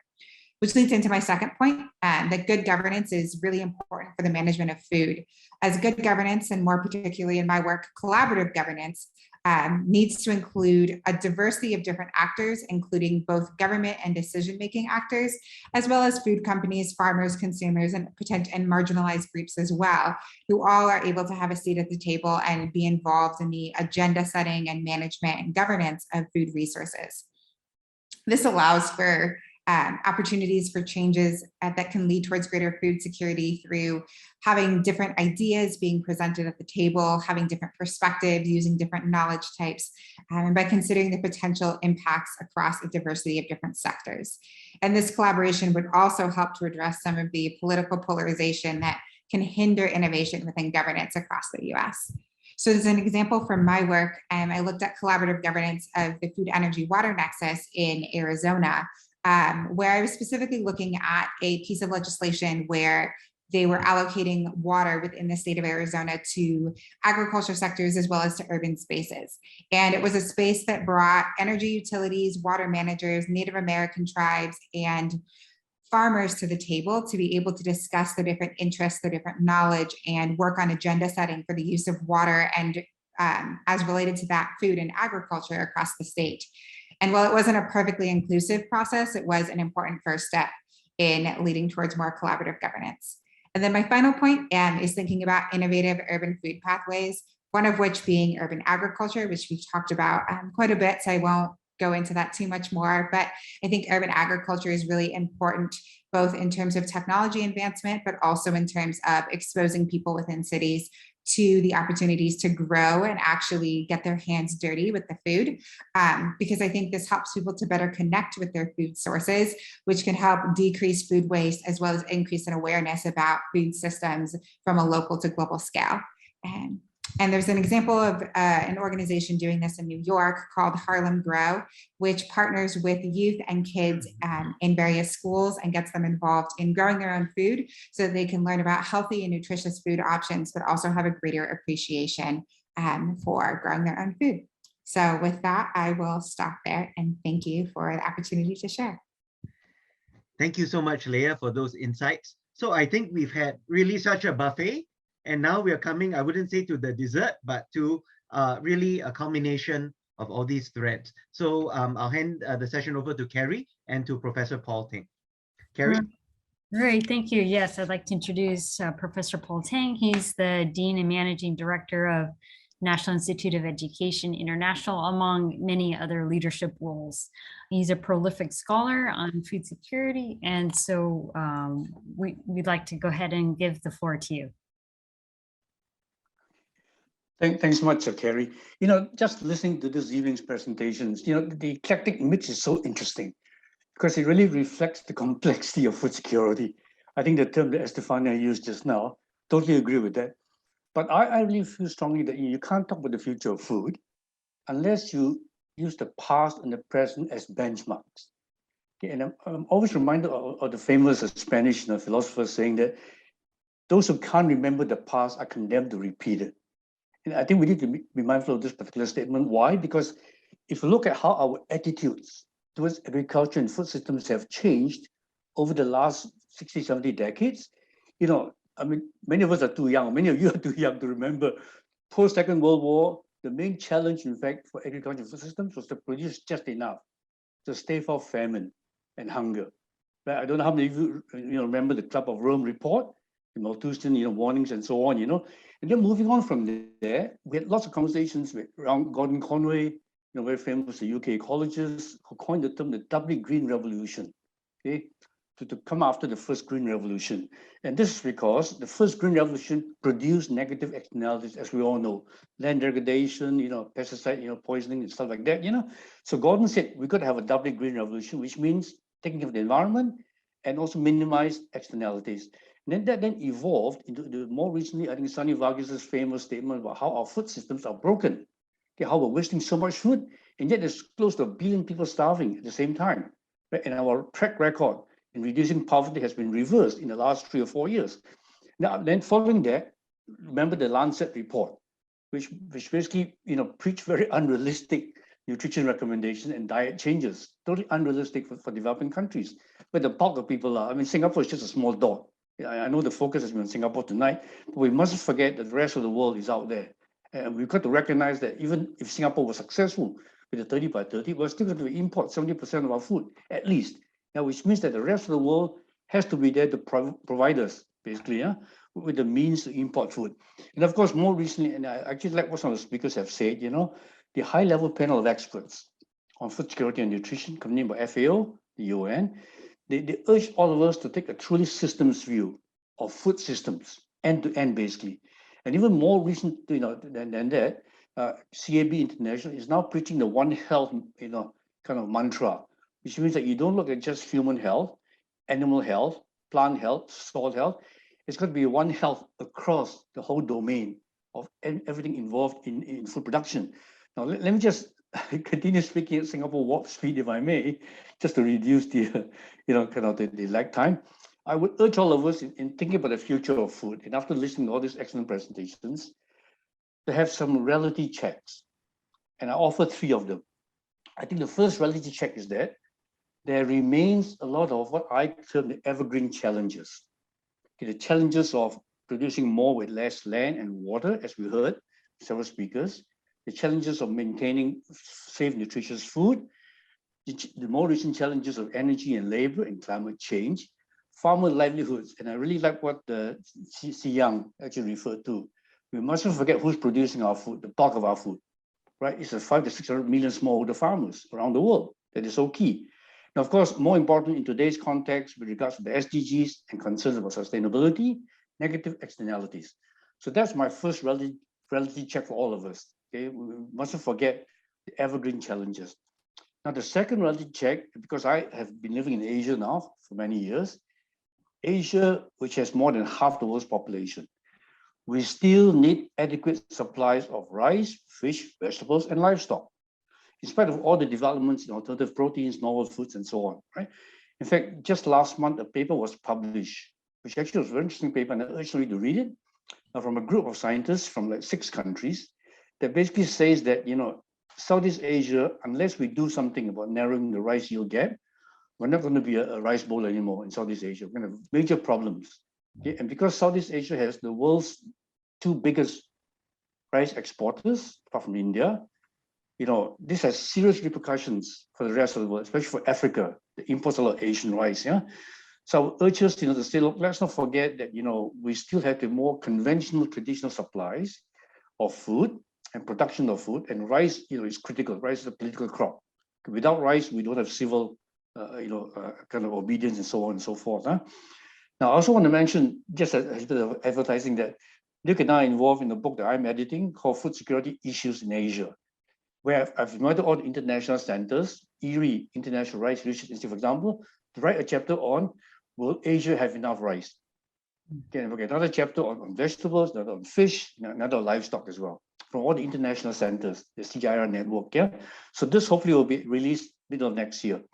Now, my third reality check is this, and we need to ask seriously the question: how much of the current needs, food needs, are replaceable by food that's produced using novel technologies or novel foods? And those two are different, right? For example, vegetables, from hydroponic systems, that's from novel technologies. Novel food is what we've heard so much about tonight: cultured meat, plant-based protein, and so on. On that note, I tend to distinguish plant-based proteins from those that are processed and those that are natural. Okay, we eat a lot of very good natural plant-based food, which are excellent. Okay, and the Chinese have been doing this for umpteen years of the Indians, right? Okay, now, so the serious question then that requires some very deep research and not just marketing on weak premises is that we cannot afford to chase the silver bullet. I like this expression that's been used several times. There's no simple silver bullet approach.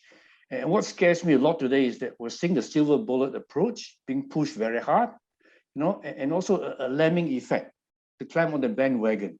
Okay, without adequate, in my view, scientific evidence, okay, that all these are going to truly replace the mainstream foods that we eat. This is actually very disconcerting as you look at future trends themselves. Huh?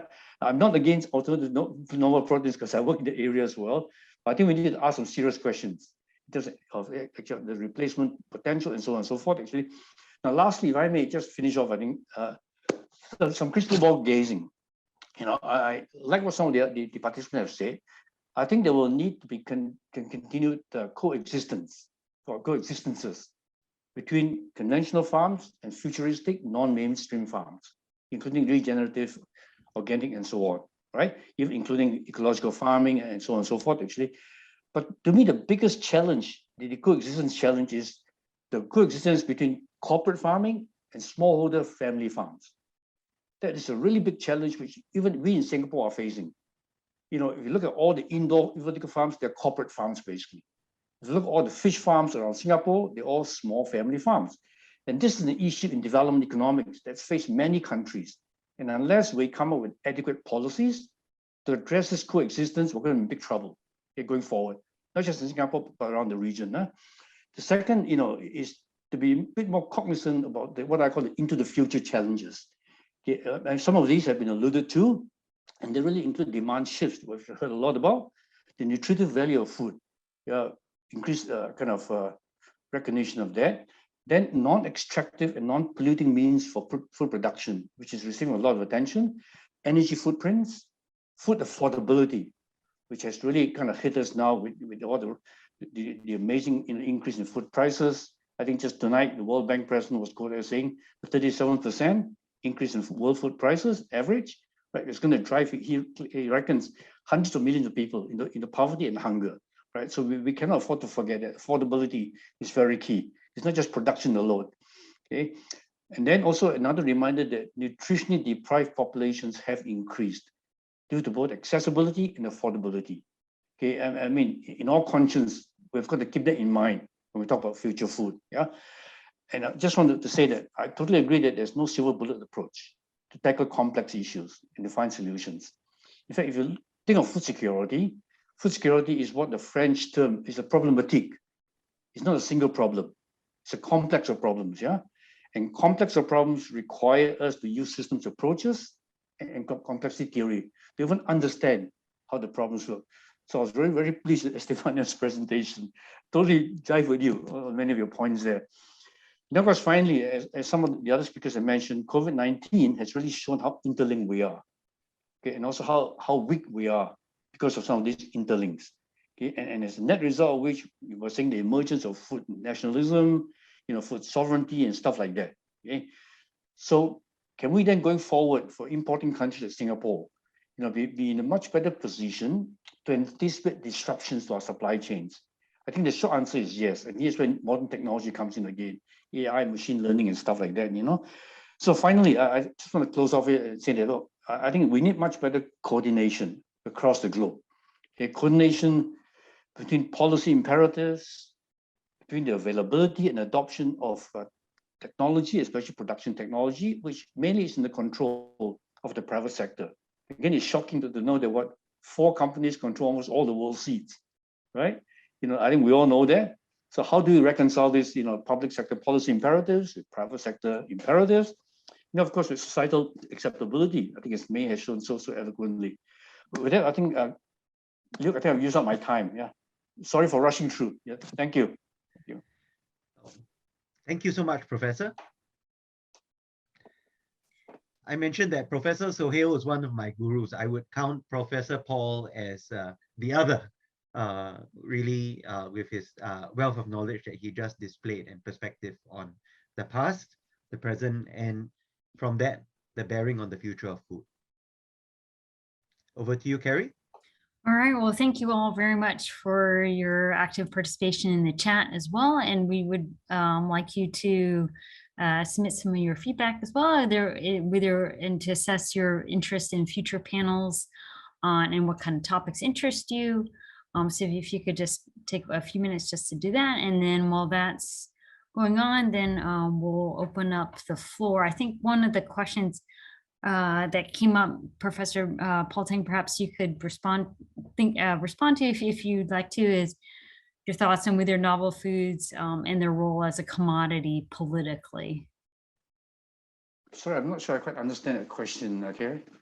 Yes, well, part of the discussion had included food is being used as kind of like, I think, a weapon. Luke had mentioned.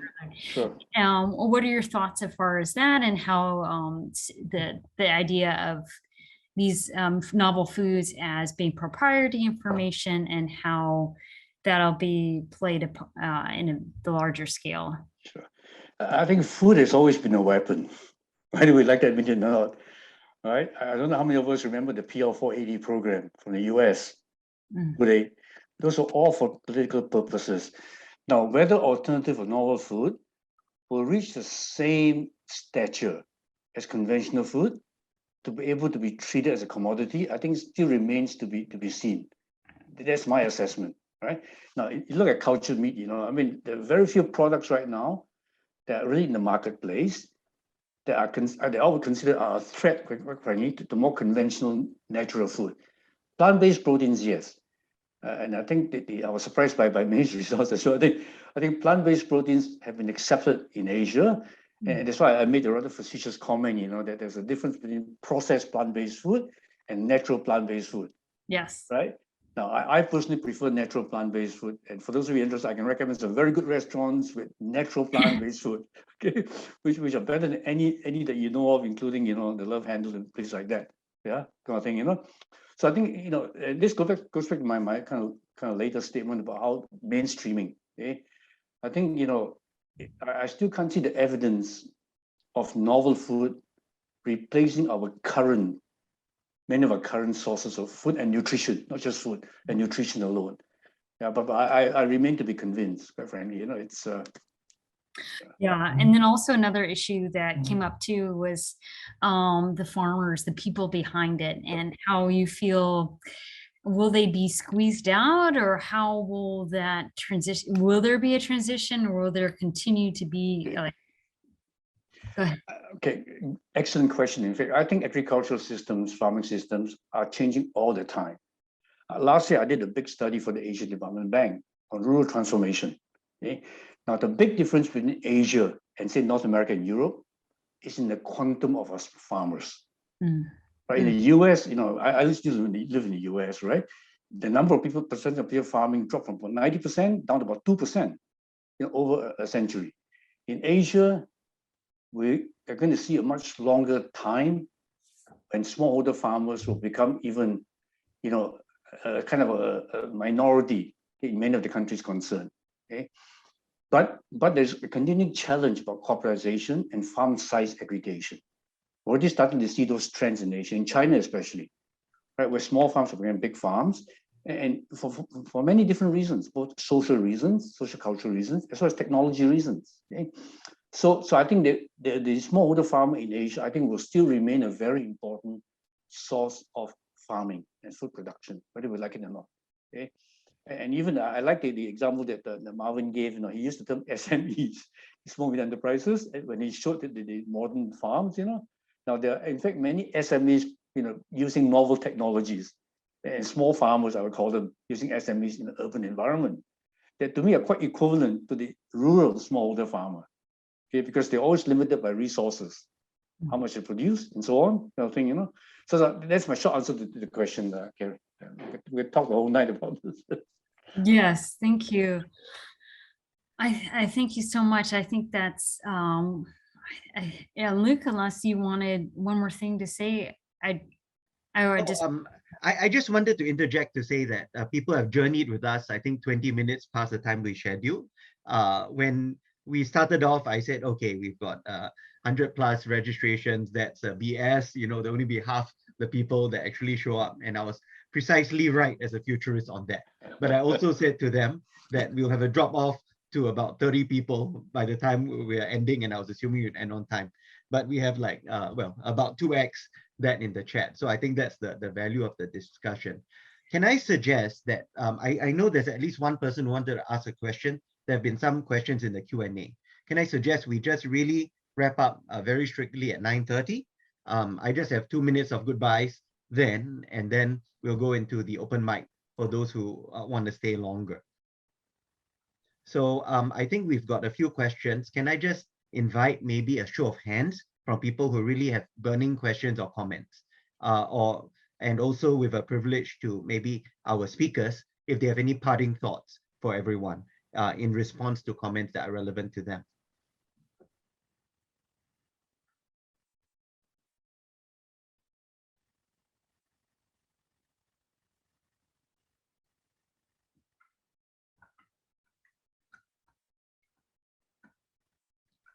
Wow, I think it looks like everyone's ready to go. Well, let me just make my inspirational reflections and remarks right now then, just to fish out if there are other people who want to say stuff. I think that to me, my quick reaction to this session today is, you know, we planned it to really throw the kitchen sink at everyone, to be an intellectual tour de force. The survey is just a prompt. And I think it's really been like that. As a futurist, I would say that one thing that we look out for aren't just emerging trends, but what we call critical uncertainties. You know, what could really hinge, turn one way or the other and make the future really quite distinct. Sometimes we bastardize that into a 2x2 matrix, but that really gives too short a shrift to it. So I just wanted to observe quickly in the frame of critical uncertainties, what I see emerging from this discussion. One is really back to something in the survey of nature, the wisdom versus something extraordinary and leveraging on science. And really, is that an opposition or is it a false opposition? You know. Secondly, relying on market mechanisms versus non-market. Thirdly, distinct, although often conflated, looking at large-scale solutions versus small-scale solutions. Fourthly, do we live to eat or do we eat to live? Lastly, between who are the good guys and the bad guys. And I think, you know, with as many people as in the room, there's also that landscape of views. I certainly agree there's no silver bullet. It's a very messy futurescape that different thinkers, including futurists, try to dragoon into neat scenarios, into smooth narratives, but not quite.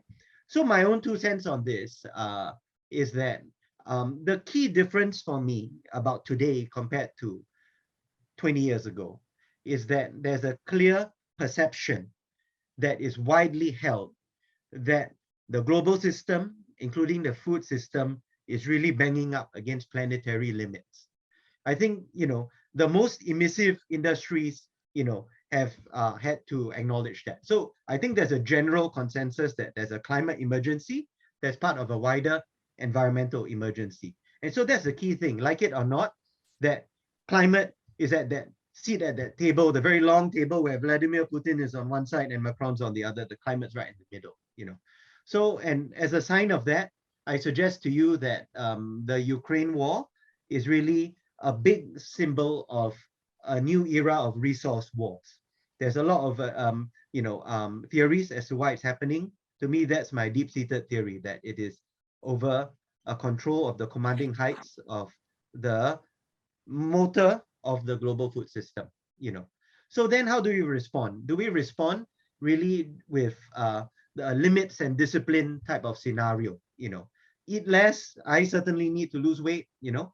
Or can that be reframed somehow with a value shift, with clever marketing, with social engineering, social credit, you know? And also, are we on the cusp of a global catastrophic risk event? What is food's role in that, you know? And so that would clarify minds. And so I think from all that, one thing I hope that we take away with us is that we drill down from all this landscape, maybe not neat scenarios, but thinking through the messiness, the complexity of what does all this mean, on the one hand, for industry, both the incumbents and the insurgents. I know some of my friends here who are, in the VC or the startup community, you know. Secondly, the implication, certainly for states, for governments at all levels. I personally, tipping my hand, think that in this era of perma-crisis, the state will try to stand up before it has to fall down. I think there'll be more nationalization, etc. To be clear, I'm talking about the whole world, not the country I come from, you know.